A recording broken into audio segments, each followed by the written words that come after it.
जितनी भी ध्यान की विधियां हैं उनमें से सांस लेने और छोड़ने और इस पर सहज ध्यान लगाने की प्रवृत्ति सबसे सरल है। प्रक्रिया सबसे सरल है और इस प्रक्रिया में न तो तुम्हें सब ओर से मन को हटा करके किसी जटिल प्रक्रिया में लगाने जैसी थकान होती है और न विशेष एकाग्रता की ज़रूरत महसूस होती है।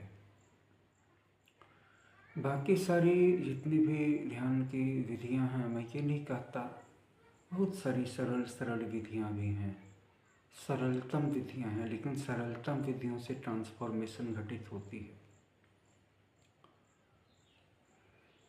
सांस लेने की विधि अपने आप में कोई विधि है भी नहीं, क्योंकि सांस तो तुम प्रत्येक क्षण ले ही रहे हो।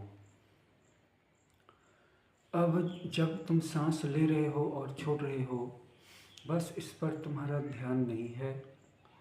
अगर इसमें कुछ विशेष प्रक्रियाओं को जोड़ दिया जाए, एडिशनल मेथड्स को इसमें कंजंक्ट कर दिया जाए, तो हो सकता है कि तुम वरीड हो।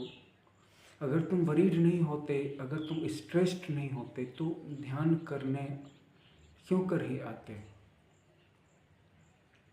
क्योंकि तुम स्ट्रेस्ड हो, वरीड हो, फैटिग्ड हो, भटके हुए हो, अशांत हो, तकलीफ में हो और उस पर से तुम्हें एक जटिल ध्यान की विधि दे दी जाए। मैंने अपने जीवन में सरल जटिल दोनों तरह की ध्यान की विधियों का अभ्यास किया। जटिल विधियों में एक खास बात होती है कि वो आपको चेतना के उस स्तर पर फेंक दे सकती हैं जो पहले न कभी देखा गया है, न कभी सुना गया है। लेकिन उनके साथ एक बात यह है कि आम आदमी उनको नियमित रूप से नहीं कर सकता है, और जो भी व्यक्ति नियमित रूप से जटिल विधियों को कर सकता है, वह फिर आम आदमी रह भी नहीं जाएगा। उसके जीवन में उसको जो चाहिए वो भी मिल जाएगा और जो कुछ उसने नहीं भी मांगा था वो भी मिल जाएगा, क्योंकि उसका अपनी सारी शक्तियों पर अधिकार हो जाएगा। वह अपने शरीर और मन से जो चाहेगा कर पाएगा, अपने समय का सदुपयोग करेगा, पूरा सदुपयोग करेगा। हम सबके जीवन में समय बह रहा है, हम सबके जीवन में समय बह रहा है, लेकिन हम में से किसी किसी को ही इसका पता है। ऐसे तो आप कहेंगे कि क्या मुझे पता नहीं है कि समय बह रहा है, लेकिन अगर समय बह रहा होता तो आज आप जितने निश्चिंत बैठे हुए दिख रहे हैं, इतने निश्चिंत नहीं रह पाते अगर आपको पता होता। आपको सिर्फ ये पता है कि आपको पता है। किसी भी व्यक्ति को सिर्फ ये पता होना कि उसको पता है और वस्तु स्थिति का वास्तविक भान होना, इसमें कोई तुलना ही नहीं है। एक व्यक्ति पढ़ाई करता है और दूसरे व्यक्ति को ये पता है कि पढ़ाई करने से क्या होता है या पढ़ाई करनी चाहिए। दोनों में कोई तुलना ही नहीं है, दोनों में कोई समानता ही नहीं है। हम अपने जीवन में उतना ही आगे बढ़ पाते हैं जितना हम कार्य कर पाते हैं, या फिर जितना हम समय का सदुपयोग कर पाते हैं।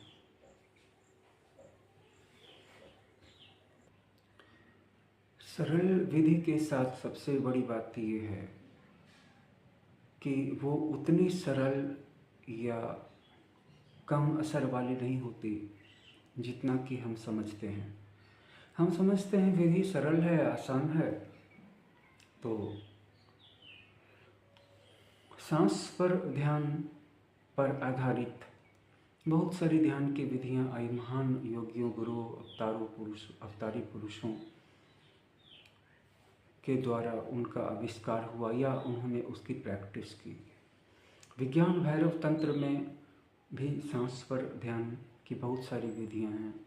जब हम सांस लेते हैं, सांस छोड़ते हैं, तो सांस जब मुड़ती है, अर्थात हमने इनहेल किया, तो वहाँ पर एक बिंदु आता है जहाँ पे सांस मुड़ती है और फिर हम एक्सेल करते हैं।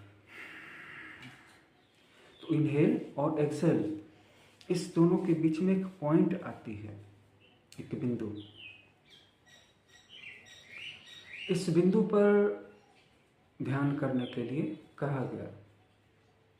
अब देखने में ये विधि बिल्कुल साधारण से कोई जटिलता नहीं है, लेकिन बहुत ताकतवर विधि है। इस तरह की विधियों, सांस पर ध्यान, अपने शरीर पर ध्यान, अपनी भावनाओं पर ध्यान, अपने विचारों पर ध्यान, क्योंकि ये चीज़ें प्रत्यक्ष हैं, मेटेरियलाइज्ड हैं, परसेप्टेबल हैं। कुछ ऐसी भी चीज़ें हैं जो परसेप्टेबल नहीं है, आसानी से पकड़ में आने वाली नहीं है। जैसे कहा जाएगा कि प्रकाश पर ध्यान करो, तुम आंखें बंद कर लोगे, प्रकाश दिखाई पड़ेगा तब तो प्रकाश पर ध्यान केंद्रित होगा। अगर वहाँ पे अंधकार दिखाई देगा तो किस चीज़ पर ध्यान केंद्रित करोगे?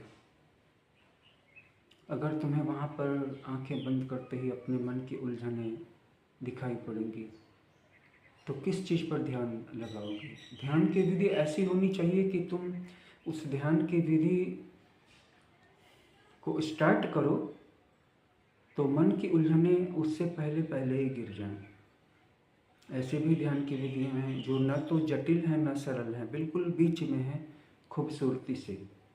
मैंने ऐसी बहुत सारी ध्यान की विधियों का प्रयोग किया और खुद भी आविष्कार किया। मैं ये नहीं कह सकता कि जिन तत्वों को मैंने जोड़ा, जिन तत्वों को मैंने निकाला, वो मुझसे पहले जोड़े नहीं गए या मुझसे पहले खोज करके नहीं निकाले गए। लेकिन हाँ, एक बात मैं कह सकता हूँ कि ये एंटायरली चीप पॉपुलैरिटी या फास्ट पॉपुलैरिटी पाने के लिए दूसरे लोगों की बुक से या दूसरे लोगों के वीडियो से या दूसरे लोगों की विधियों से जोड़ तोड़ करके बनाई गई ध्यान की विधियाँ नहीं थी। इनमें से कुछ ऐसी विधियाँ हैं जिनका प्रयोग मैं आज भी करता हूँ, क्योंकि मैं उन विधियों से बहुत लाभान्वित हुआ हूँ। और वे ऐसी विधियाँ हैं, मेरी अपनी बनाई गई विधियों के अलावा, जिन विधियों को मैंने डिट्टो दूसरी जगह से लिया है और बहुत बड़ी बड़ी परंपराओं से लिया है। तो ध्यान की उन विधियों से मुझे लाभ हुआ और इतना लाभ हुआ कि मैं अभी भी उनको करता हूँ और पूरी शिद्दत के साथ करना चाहता हूँ, मैं डूबना चाहता हूँ।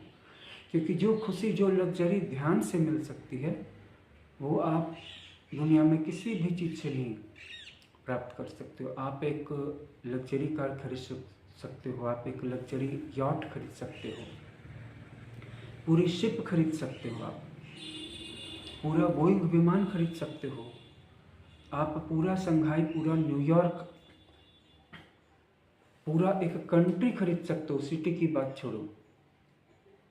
लेकिन इस बात का आप ध्यान रखो कि जो सुख आपको एक सही ध्यान की विधि में मिल जाएगा, चाहे वो ध्यान की विधि 40 सेकंड की हो, चाहे 5 मिनट की हो, चाहे 40 मिनट की हो, चाहे 9 घंटों की हो, वो लग्जरी, वो सुख आपको मिल ही नहीं सकता है। फिर भले ही आप पूरी पृथ्वी को खरीद लो, पूरी पृथ्वी पर अधिकार कर लो, बड़ी बड़ी कंपनियां जिनका जीडीपी बड़े बड़े देशों से भी ज़्यादा है, 10 देशों से मिला करके जितना होता है उससे ज़्यादा बड़ा एक एक कंपनी का रेवेन्यू है, बजट है। अब आप सोच सकते हो कि ऐसी कंपनियां पूरी दुनिया को खरीद चुकी हैं और ऐसी भी कंपनियां हैं जो बड़ी बड़ी कंपनियों को खरीद चुकी हैं, चलाती हैं, पीछे से शासन करती हैं। फिर ऐसे भी लोग हैं जो ताकत के बल पे दुनिया पे रूल कर रहे हैं। बड़े बड़े देश में बड़े बड़े प्रधानमंत्री हैं, बड़े बड़े राष्ट्रपति हैं। लेकिन जो सुख एक ध्यान की विधि में है, जो सुख एक ध्यान की प्रक्रिया में है, क्योंकि ये पूरा विश्व, ये पूरी दुनिया, ये पूरी पृथ्वी ही नहीं, ये पूरा यूनिवर्स भी अगर मिल जाएगा, इस यूनिवर्स में बसी हुई जितनी सभ्यताएं हैं और जितनी परिसंपत्तियां हैं सब आ जाएंगी, सारे अधिकार आ जाएंगे, सारी लग्जरी आइटम्स आ जाएंगे, सारे साइंटिफिक इन्वेंशंस आ जाएंगे, तुम ultra modern, ultra futuristic technology में अपनी लाइफ जियोगे, तब भी वो सुख नहीं है जो तुम्हारी अपनी आत्मा में है और अपनी आत्मा की इच्छाओं में है, सन्निधि में है। अपनी आत्मा का अनुभव करोगे तो जीवन में सब कुछ मिल जाएगा। इसी के लिए ध्यान है। बस ध्यान करते समय डिस्ट्रैक्शंस नहीं आनी चाहिए। तुम अंदर के डिस्ट्रैक्शंस से तो लड़ लोगे,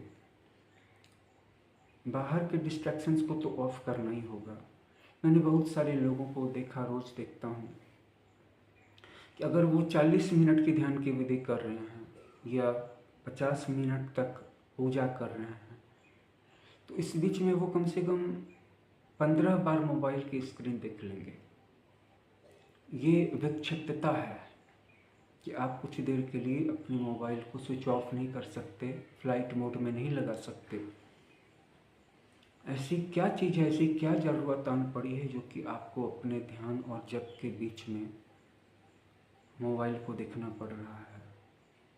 आप वहाँ पे क्या खोज रहे हैं? एक्साइटमेंट खोज रहे हैं, इंटरटेनमेंट खोज रहे हैं, सीरोटोनिन खोज रहे हैं, डोपामाइन खोज रहे हैं, ऑक्सीटोसिन खोज रहे हैं, क्या खोज रहे हैं? आप वहाँ पे वेल्थ खोज रहे हैं, आप वहाँ पे इनकम खोज रहे हैं, आप वहाँ पे नॉलेज खोज रहे हैं। ये सारी चीज़ें अच्छी हैं, ये सारी चीज़ें ज़रूरत की हैं, लेकिन ध्यान का भी एक समय है, ध्यान की भी एक ज़रूरत है। एक समय में दूसरे कार्य को, दूसरी एक्टिविटी को मिक्सअप मत कीजिए।